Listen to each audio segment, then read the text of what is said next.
즐거운 성탄절입니다. 크리스마스는 죄로 고통하고 있는 우리 인류를 구원하시기 위해서 하나님께서 친히 인간으로 오신 날이 바로 크리스마스예요. 그러니까 우리 모두가 뭐 해야 돼요? 기뻐하고 즐거워하고 해야 되는데, 예전과 달리 올해는 조용하고 절제된 그런 상황 속에서 이렇게 성탄절을 우리가 맞이하게 되었어요. 왜냐하면 연초부터 뭐가 발생했어? 코로나 바이러스로 인해서 내년 2011년 1월 3일까지 3일 밤 12시까지 특별 방역 대책이라 해가지고 사람들이 서로 대면하여 모이는 것을 이렇게 절제하게 했어요. 그러다 보니까 기쁨을 나누어야 될 이 성탄절, 또 연말 연시에 온 국민들이 뭐해? 집에 꼭 밖에서 TV나 보고 생활하게 되어 있습니다. 우리 교회 같은 경우는 뭐예요? 성탄절 예배, 또 그리고 마지막 주일 예배, 수요일 예배, 송구 영신 예배라는 아주 그 중요한 그런 예배가 있고 아주 중요한 시기예요. 그런데 불구하고 어디에 모일 수 없다? 예배당에 지금 모일 수 없게 되었어요. 참 안타까운 일이에요. 근데 어디 우리 교회뿐이겠어요? 한창 신나게 막 캐롤이 울려 퍼지고 뭐 모처럼 대목 봐야 될 그 거리의 상점들도 지금 거의 뭐한 상태다? 문 닫을 위기에 놓여진 상태에 놓여 있는 거예요. 저녁에 나가도 조용해요. 다 뭐 때문에? 코로나 바이러스 때문에. 그래서 모든 국민들이, 또 우리 교회가, 우리 성도들이 좀 불편해도 뭐 해야 돼? 코로나 바이러스 전염을 이겨내기 위해서는 협조해야 돼요. 이런 불안하고 어수선한 가운데 우리가 지금 2020년 성탄절을 맞이하게 되었습니다. 제목을 불안하고 어수선한 가운데 누가 오신다? 주님이 오신다 라는 거예요. 아무리 세상이 불안하고 어수선해도 우리 주님께서 우리를 구원하러 오셨습니다. 예전처럼 들뜬 분위기로 요란하게 지내지는 못했지만 조용하고 은밀한 가운데 우리 주님의 탄생을 기념하면서 더 깊은 만남과 은혜가 있기를 소원합니다. 사실 예수님께서 세상에 오실 때 세상이 평온하고 또 모든 사람들이 살기 좋고 즐겁고 그런 때였을까? 그렇지는 않아요. 2000년 전에 예수님이 유대 베들레헴 말 구유에 태어날 무렵에 세상은 뭐였어요? 불안하고 어수선했어요. 어쩌면 지금보다 더 불안하고 어수선했어요. 그때는. 당시에 그 유대를 지배하고 있던 그 나라가 로마 있잖아요. 로마 황제 가이사 아구스토였어요. 가이사는 로마의 그가 점령하는 지역에 각 국민들에게 뭘 호적하라고 명령을 내려요. 그래서 요셉도 자기 본적지인 베들레헴에 가서 뭐하러? 호적하러 올라간 거예요. 지금처럼 뭐 정보통신이 이렇게 발달된 때 같으면 모르는데 그때는 그렇지 않으니까 본적지에 가가지고 자기 뭐 호적을 다시 정리를 해야 되는 그런 때였어요. 당시 그러니까 호적하려고 한 전 유대 지역이 뿐만 아니라 로마가 점령지에 사람들이 이동이 많을까 이동이 엄청 많은 거예요. 자기 고향이 찾으면. 그러니까 사회적으로도 뭐예요? 참 불안하고 어수선한 그런 때였어요. 수리아를 로마가 지배하고 황제는 로마 가이사가 황제지만은 그 점령지의 친로마 주의자로 그 점령지 왕을 세웠어요. 유대 왕을 새로 세운 사람인데 그 사람이 누구냐면 헤롯이에요. 그래야 로마 사람들이 자기 마음에 맞는 사람, 친로마 정책을 펼 수 있는 사람을 왕으로 허수아비를 세워놔야만이 로마가 마음대로 이렇게 주물리고 다쓸 수 있기 때문에. 그때 이 유대 왕은 누구였냐? 헤롯이라는 사람이었어요. 헤롯 가문은 그 유다 남쪽, 그러니까 네겝 사막에 위치한 그 이두메 출신으로 우연곡절 끝에 이 족속이 이스라엘 유대의 왕이 돼요. 그러니까 뭐가 문제가 생기냐면 자기들이 왕이 되긴 됐지만은 하나님이 유대에 세운 왕족은 누구냐면은 다윗의 후손이거든. 다윗의 혈통을 가진 자가 지금 유대를 다스린 통치자 왕이 돼야 되는데 누가? 자기들이 지금 왕권을 잡고 있으니까 늘 마음에 불안할까 안 불안할까? 불안한 거예요. 헤롯 왕족도. 그런데 누가? 동방에서 온 박사들이 와가지고 뭘 물어보냐면 유대인의 왕이 태어난다고 그랬는데 어디서 태어납니까? 이렇게 물어보는 거예요. 그래, 그럼 뭐 깜짝 놀라고 불안할 수밖에 없지. 그래도 자기는 정통성이 없다. 하나님이 세운 그런 왕이 아니라 로마 정부에서 세워진 그런 왕으로 정통성이 없는 것 때문에 불안하고 또 그런 상황에 놓여 있는데 이 동방에서 온 별을 보고 왔더니 박사들이 뭘 물어봐? 유대인의 왕이 새 나온다 이거예요, 왕이. 근데 어디 태어나냐 이게. 그러니까 헤롯은 뭐예요? 불안하지. 자기 이제 왕권이 빼앗기고 다른 누가 왕이 되는 모양이다 이렇게 싶어가지고. 그래서 유대 장로들하고 서기관들을 모아가지고 선지자가 어떻게 예언했냐? 진짜 유대 왕이 온다고 그랬냐? 언제 어디로 오냐가 한번 좀 봐라. 네, 그렇게 이제 일을 시켜요. 그러니까 정치적으로 지금 굉장히 뭐한다? 불안해하는 거예요, 불안해. 왕이 불안해가고 있으니까 긴장하고 불안하고 그런 긴장된 상태, 정치적으로 굉장히 불안한 때였어요. 헤롯은 나중에 그 동방 박사들에게 아기가 찾는 데가 있으면 저희들이 자기에게 와서 가르쳐 주라고 했는데 그냥 박사들이 안 가르치고 가버려요. 그 때문에 베들레헴과 그 지경에 있는 모든 사람들, 모든 아이들, 2살 아래 아이들은 싹 산의 아이들은 다 죽이는 엄청난 살인을 이렇게 저질러요. 그러니까 지금 생각해요. 그런 일이 지금 일어났다고 생각하면 사회가 불안할까 안 불안할까? 너무 불안한 거예요 지금. 거기에다가 동방에서 온 별을 따라왔던 그 동방 박사가들이 거리를 할루하면서 또 궁에 들어가 버리니까 사회적으로도 굉장히 어지럽고 참 불안할 수밖에 없는 때였다. 자기 본적지라고 베들레헴에 찾아온 요셉은 본적지라고 왔는데 친척이 한 명도 있었어 없어서? 없었겠지. 그러니까 어디야? 기거할 것이 없었어요. 방도 없었는 것 같아.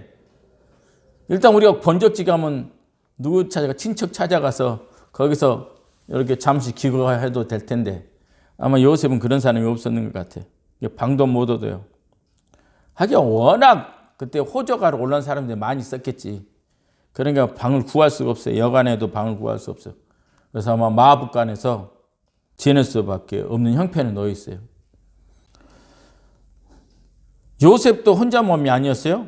만삭이 된 아내 마리아까지 이렇게 데리고 오니까 베들레헴에 왔으니까 그 해산이 가까운 아내를 데리고 가면 편안한 방, 편안하게 이렇게 보내는데 그런 방을 얻지 못하고 마부간에 생활하면서 어쩌면 곧 해산할 것이다, 곧 아이를 낳을 것이다 이런 생각을 가지고 있기 때문에 요셉도 그렇고 마리아도 그렇고 좀 불안해 안 불안해? 불안하지. 불안정한 상태지. 그런 상태에 있었어요. 정치적으로 사회적으로도 참 불안했고 어수선했을 뿐만 아니라 요셉 개인과 또 마리아 그들에게도 굉장히 지금 불안정한 그런 상태에 있는 거예요. 뿐만 아니라 그러면 하늘은 어떤 일이 있었을까? 하늘에서는 뭐가 움직였어요? 별이 움직였잖아. 유대인의 왕이 난다고 해서 동방의 박사 그 별을 보고 별이 움직이기 시작했고 또 읽어보니까 뭐가 나와요? 주의 사자가 내려오셨고 수많은 천군 천사도 움직이기 시작했어요. 그러니까 하늘에서도 지금 뭔가 긴박하게 지금 움직이고 있는 거예요. 별도 움직이지, 뒤에 사자도 왔지, 수많은 천군 천사 내려왔지. 그러니까 하늘과 땅이 지금 무슨 상태라? 안정되어 있는 상태가 아니라 꼭 마치 무슨 일이 금방 터질 것 같은 그런 어지러운 상태였다라는 거예요. 아기 예수님 오실 그때가 아주 평온하고 즐겁고 좋은 그런 상태가 아니다. 세상은 세상대로 굉장히 불안하고 불안정한 상태였으며 하늘도 역시 뭔가 긴박하게 움직이고 있는 그런 상태라는 걸 우리가 알 수 있어요. 그런 상태에서 누가 오셨다고? 예수님이 오신 거예요. 베들레헴 어느 집 마부간에 아기 예수가 탄생했어요. 9절 7절 이렇게 나옵니다. 첫 아들을 낳아 강보에 싸서 구유에 넣으니 이는 여관에 있을 곳이 없습니다. 불안하고 불안정하고 어수선한 속에 세상이 그럴 때 누가 오신 거다? 우리 구주가 되신 예수님이 오신 거예요. 오신 거.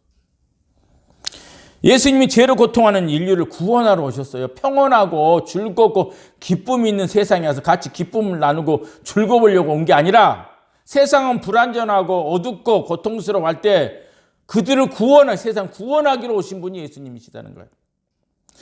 인간의 욕망과 욕심을 해서 무너져가고 있는 세상을 뭐 하려고? 구원하러 오셨다니까. 우리 주님은 심판하러 온 게 아니에요. 구원하러 오셨어요. 정치적으로 불안하고 사회적으로 어수선하고 혼란스럽고 개인적으로는 힘들게 살 수밖에 없는 그때 뭐하러? 예수님을 구원하러 오셨어요. 그럴 때 누구를 맞아들이는 거다고? 예수님을 맞아들이는 거라고. 사람들이 그래요. 좀 편하고 괜찮은 예수 믿어야지. 그게 아니에요. 가장 힘들고 어려울 때 주님이 내미 손길을 붙잡아 주셔야 되는 거예요.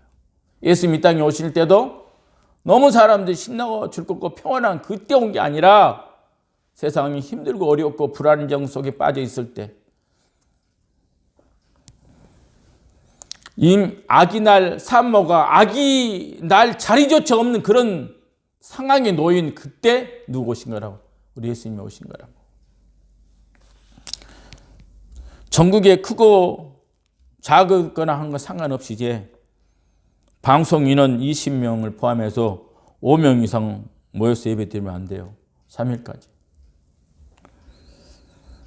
그동안 교회를 열심히 잘 다녔던 분들은 잠시 교회 가려고 해도 갈 수 있을까 못 갈까? 교회 못 가요. 가서 함께 예배 드릴 수가 없어. 그동안 한 번도 경험하지 못했던 건 지금 경험하게 돼요. 뭐 우리같이 처음부터 모이는 사람이 별로 없었던 교회는 뭐 느낌이 없지만은 뭐 성탄절에 수백 명, 수천 명씩 모여가지고 함께 막 찬송하고 그 그리스도의 탄생의 기쁨을 나눴던 그런 규모가 큰 교회들, 성구 영신 예배 정말 은혜롭게 수많은 사람들이 모여가지고 찬양하고 경배했던 그런 교회는 아마 이번에 뭘 받아? 충격을 받을 큰 충격을. 왜? 그전에는 수백 명, 수천 명이 모여서 들었는데 이번에 올해는 어떻게 드려야 돼? 딱 5명이 드려야 되니까 그 넓은 예배당에 얼마나 썰렁하겠어. 큰 충격에 빠질 거예요. 집에서 모니터를 통해서 비대면 예배를 드리든지 방송 예배를 드리든지 해야 돼요. 앞으로 절대 이런 일이 일어나서는 안 돼요. 그러나 이번에 정말 앞으로 절대 이런 일이 일어나서 안 되기 위해서는 이번에 정말 우리가 알고 넘어가야 될 것들이 있어요. 우리가 무엇인가 잘못됐으면 회개하고 돌이켜야 될 것들이 있다고. 그래야 다시 이런 일을 만나지 않아요. 그리고 우리가 그동안 함께 모여서 하나님께 예배 드린 것이 얼마나 큰 축복인지를 알아야 돼. 그동안 의미 없이 별 생각 없이 주일 되니까 교회 와서 예배 드리고 뭐 주일날 예배 한 번만 드리면 되지. 오후 예배 빠지고 수요일도 뭐 일주일에 한 번만 드리지만 이런 사고를 가진 사람들이 진짜 이번에 좀 깨달아야 돼요. 내가 하나님 앞에 나올 수 있는 것이 얼마나 소중한 것이고 얼마나 큰 축복인 것을. 내가 함께 공동체에 모여서 예배하고 찬양하고 주님께 경배드리는 것이 진짜로 소중한 축복이라는 걸 알아야 돼. 어떤 그 물질보다도 어떤 명예보다도 내가 나 같은 죄인이 하나님 앞에 나와서 함께 찬양할 수 있다는 거, 주님께 영광 드리고 이보다 크신 더 축복이 없다는 것을 알아야 돼. 이번에 지금 나 교회 가야 되는데 5명밖에 못 가서 안타까워하는 그 마음속에 교회를 못 가게 예배 못 드려야지 이거 원망 불평할 것이 아니라 그동안 내가 너무나 큰 어마어마한 축복을 받고 살았음에도 불구하고 내가 그것을 별로 가볍게 여겨 정말 소중한 것이 몰랐다 한다면은 그래서 회개해야 돼. 그리고 그동안 우리가 얼마나 그 축복을 받았는지, 나랑 함께 예배하고 함께 모였던 그 공동체가 얼마나 소중한 것인지, 참 이번 이 기회에 좀 저를 비롯해서 모든 성도들 좀 깨달았으면 좋겠어요. 그 다음부터는 내년 3월 4일 이후부터는 정말 예배 가는 것이 교회 가는 게 기쁘고 즐거운 마음으로 뭐 소가 도살장에 끌려가는 것처럼 끌려가는 것이 아니라 주님을 만나고 함께 영광 드리고자 하는 그 기쁨 복장 강경으로 뛰어가야 돼. 아마 그렇게 변화되기를 믿습니다. 누구를 원망하고 불평한 것이 없습니다. 이렇게 불안하고 어수선한 상황 속에서 그동안 자신이 가지고 있던 신앙적 허세를 확인하시고 진심으로 회개하고 하나님께 돌아가는 기회가 되어야 될 것입니다. 그리고 이번 기회에 또 하나 저 농어촌 그 골짜기 마을에서 저 바다 섬마을에서 골목 지하 교회에서 젊은 사람 다 떠나보내고 몇 명 안 되는 고령의 성도 모시고 믿음을 지키느라고 몸부림치고 있는 목회자들 좀 생각하고 그런 교회의 심정을 좀 이해했으면 좋겠어요. 하나님께서 크고 잘 나가는 그런 교회만에 관심이 있는 것이 아니라 믿음을 지키느라 고통하고 있는 저 약하고 연약한 교회, 아마 그걸 체험해 보라고. 그래, 저 작은 교회가 5명, 가족 몇이 모여서 되는데 한번 이 큰 거 그동안 많이 모였던 너희들도 한번 체험 좀 해봐라. 그들의 심정이 어떤가? 그러라고 이런 체험해보라고 준 것 같아. 지난 여름에 한창 그 교회 대면 예배를 규제할 때 어느 큰 교회를 다니던 분이 평소에 자기가 다닌 교회를 갈 수 없어가지고 작은 개척교회를 한번 가봤다 그래요. 집 앞에 있는 작은 개척교회. 가니까 가족, 그때 대면 예배를 그때도 이렇게 못 드리게 했던, 좀 절제하게 했던 때였으니까 그 집에 모였던 그 교회 개척교회에 모였던 사람들이 가족밖에 없다는 거예요. 몇 명밖에. 근데 들어가니까 뭐예요? 지하였으니까 여름이니까 습기가 차서 곰팡이 냄새도 났고 자기는 큰 교회에서 드리려고 왔으니까 몇 명 안 된 사람이 드리니까 기분이 썰렁할까 썰렁 안 할까? 썰렁하겠지. 그런데 설교하는 목사님은 자기가 와서 그런지 더 열을 내서 설교를 한다는 거예요. 근데 하나도 그게 안 들리다는 거예요. 왜? 이런 데서 어떻게 예배 드려? 이것도 교회인가? 이런 생각이 자꾸 드는 거예요. 습기, 곰팡이 냄새, 사람이 몇 없이 그냥 뭔가 기쁘고 벅찬 감격도 있는 것도 아니고 앞에서 목사님만 설교 다니면서 떠들고 있는 것 같고 그러더라는 거예요. 그래서 예배가 끝나자마자 말을 걸까 봐서 인사도 안 하고 얼른 도망쳐 나와버렸대. 그러면서 자기 생각 속에 뭔 생각이 들었냐면 이런 것도 교회야? 이런 생각이 들더라는 거예요. 예배당 환경도 안 좋고 모인 성도도 없어요. 당연하겠지. 비대면 예배를 드리라고 그 협조 요청을 받았으니까 몇 명 안 다닌 사람도 안 나왔겠지만 자기도 그래서 자기 큰 교회 못 간 거 아니야? 그래서 이 개척교회 나온 건데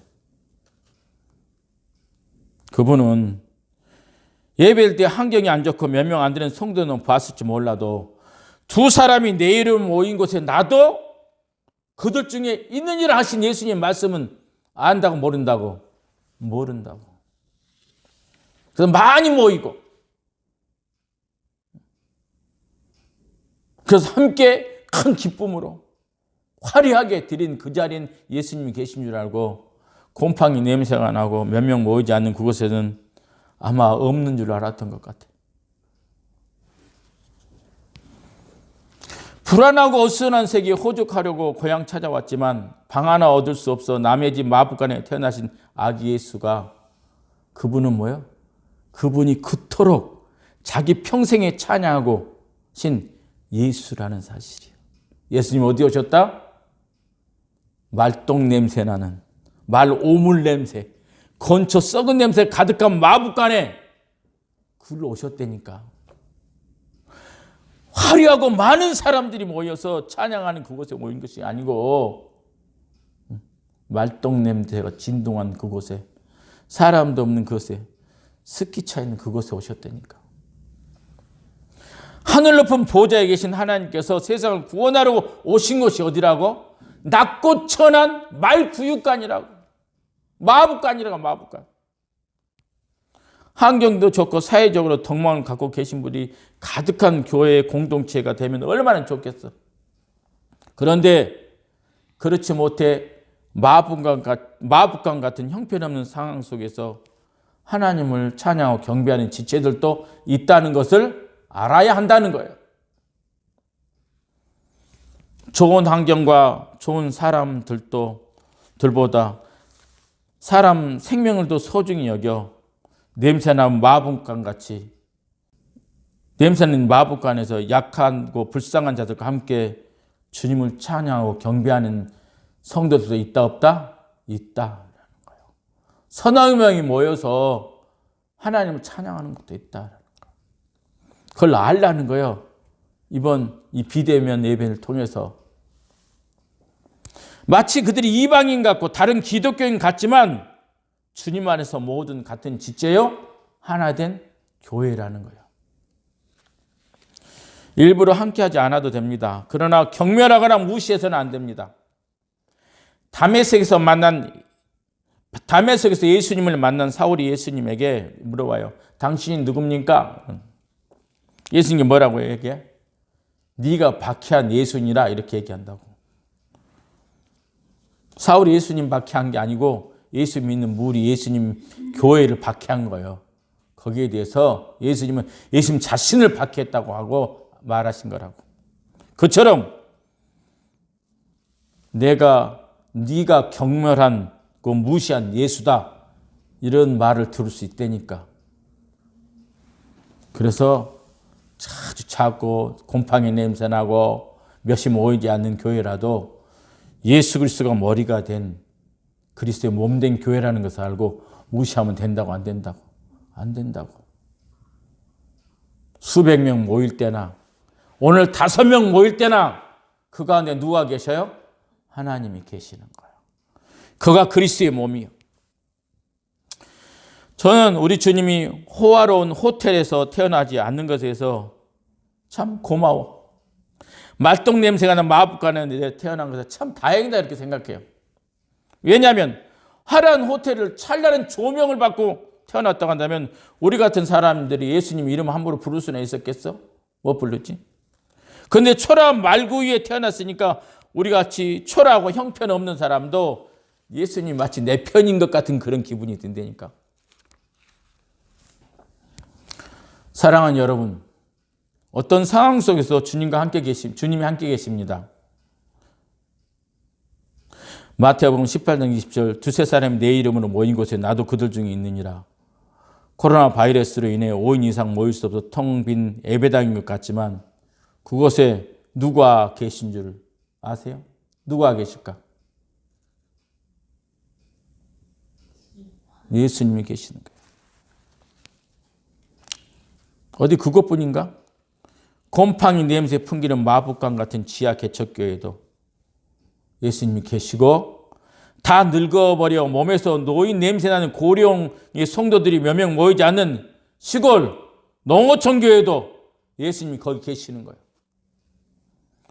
아니 어쩔 수 없어 교회 가지 못하고 모니터 앞에 있는 당신의 마음에도 예수님이 성전되어 계시는 거예요. 코로나 바이러스로 교회 갈 수 없는 거 너무 불평하지 마시기 바랍니다. 모니터 앞에서 아무 감동 없이 앉아있는 당신에게도 하나님이 함께하고 있는 거예요.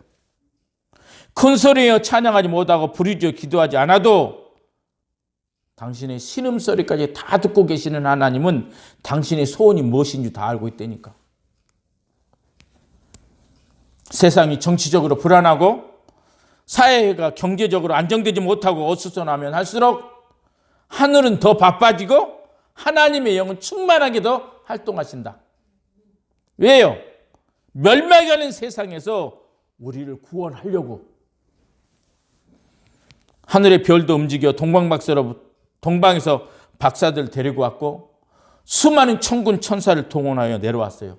주의 사자는 들판에서 양들 틈에 잠을 자고 있던 목자들에게 그들을 깨워가지고 온 백성이 미칠 큰 기쁨의 좋은 소식을 너에게 전하러 왔노라. 예수 그리스도의 탄생하심을 그들에게 알려줘요. 사랑하는 여러분, 어두울수록 빛은 더 환하게 밝아집니다. 세상이 불안하고 어수선하다고 염려가 됩니까? 세상을 구원하러 오신 예수님께 집중해 보시기 바랍니다. 세상에서 가장 낮고 천한 마법관으로 오신 예수님이 세상 사는 것이 불안하고 어수선하여 안정되지 못해 안절부절하는 우리를 구원하러 오셨습니다. 세상이 불길한 어둠을 물리치고 바이러스도 물리치고 참된 평안을 주시려고 오신 예수님은 높고 높은 하늘 보좌를 두고 이 땅에 오신 분입니다. 가난하고 병들고 연약한 우리를 도와주기 위해서 오셨어요. 작고 초라한 우리를 세워주려고 오셨어요. 죄로 인해 멸망으로 갈 수밖에 없는 우리를 대신해서 자신을 드리고 구원하려고 오셨습니다. 우리가 두려워하고 우리가 염려하고 근심할 때 우리를 사랑하신 하나님은 하늘의 별을 움직이고 천군 천사를 동원하고 하나님의 영으로 충만하게 하여 예수 그리스도를 통해서 우리를 죄와 고통에서 구원하시고 더욱 강하게 하셨습니다. 코로나 바이러스로 예전 같지 않다고 할지라도 불평하지 말고 그 어떤 상황 속에서도 우리와 함께 하시려고 오신 예수님을 더 깊이 알고 함께 즐겁게 보내는 기쁨의 성탄절 되시기를 주님의 이름으로 축원드립니다.